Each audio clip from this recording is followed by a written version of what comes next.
మొత్తానికి Lenin team ఇప్పుడు గాల్లో తేలుతోంది. సినిమా రిలీజ్ కు ముందు పరిస్థితి వేరు, ఇప్పుడు వేరు. ఒక బ్లాక్ బస్టర్ చూసిన జోష్తో ఉన్నారు. రెట్టింపు ఉత్సాహంలో హీరో, రెమ్యునరేషన్ పెరిగిన ఆనందంలో హీరోయిన్. ధనుష్ డేట్స్ ఇస్తాడని ఆశగా డైరెక్టర్. ఇది Lenin batch future dreams.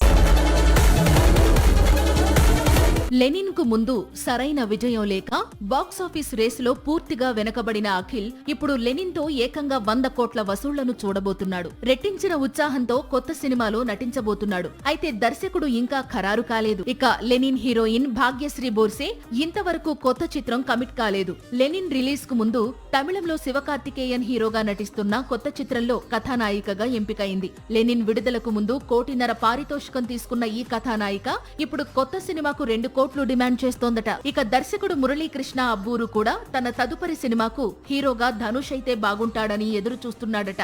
Dhanush image కు తగ్గ కథను రెడీ చేసుకుని ధనుష్ టైం ఇస్తే స్టోరీ చెప్పి డేట్స్ లాక్ చేస్తానంటున్నాడు.